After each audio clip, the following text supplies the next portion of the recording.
अस्सलाम वालेकुम, काठियावाड़ी टच में खुश आमदीद है। आज की हमारी रेसिपी आलू के सैंडविच। चले आइए तैयारी करते हैं हम इसकी। मेरे आलू मैंने उबालने के रख दिए थे और ये मैं देखती हूँ आलू मेरे गल चुके हैं। इसको मैं प्लेट में निकाल के छिलके उतार लूँगी। और आप कहाँ से मेरी वीडियो देख रहे हैं ज़रूर बताइएगा, और आप मेरी रेसिपी अगर बना रहे हैं तो वो भी ज़रूर मुझे बताइएगा। आलू को मैं बारीक बारीक पीस लूँगी और ये मेरे आलू ऑलमोस्ट हो चुके हैं।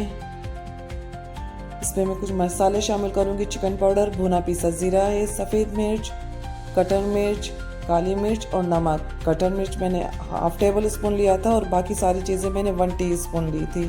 और नमक हस्बे ज़ायका है। और एक बड़ा वाला चम्मच शिमला मिर्च का मैंने बारीक चॉप कर लिया था।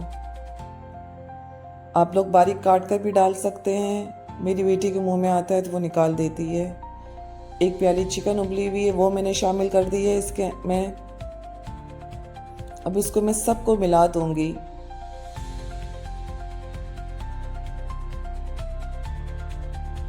ये सैंडविच बड़े भी बड़े शौक से खाते हैं और बच्चों को भी पसंद आते हैं। ब्रेड काट लूंगी मैं और इसमें मैं लगा दूंगी।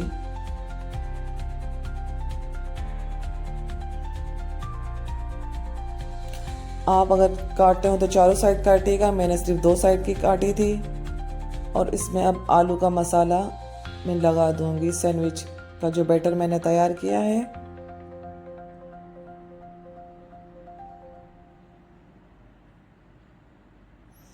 अगर आपको मेरी वीडियोस पसंद आती हैं तो मेरे चैनल को लाइक करें, सब्सक्राइब करें।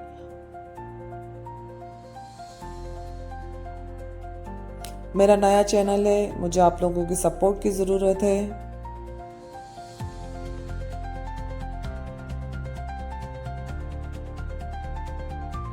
इसमें चीज़ मैंने चेडर चीज़ लगा दी थी, क्रश करके छिड़क दी है मैंने। और मेरे पास सैंडविच मेकर है, वो उसको मैं चूल्हे पर रख दूंगी। बिजली वाला भी सैंडविच मेकर है, लेकिन आपको पता है कि बिल हमारे कितने ज़्यादा आते हैं। और ये मैंने पहले से प्री हीट कर लिया था सैंडविच मेकर। इसको हम दोनों तरफ से पलट कर, और बड़े क्रिस्पी बनते हैं इसमें। हमारे यहाँ अगर 200 से ऊपर यूनिट बिल आते हैं तो फिर तबाही आ जाती है।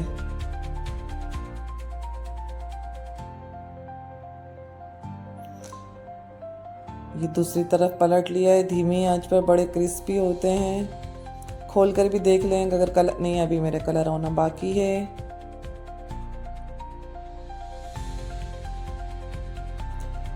इस सैंडविच मेकर में अब दोनों तरफ थोड़ा सा ऑयल से ग्रीस कर लीजिएगा। ये डन है, मैं डिश आउट करती हूँ।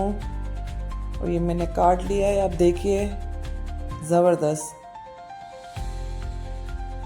आप बनाकर खाइएगा और बताइएगा कि कैसे बने हैं। इस रेसिपी को ज़रूर ट्राई कीजिएगा।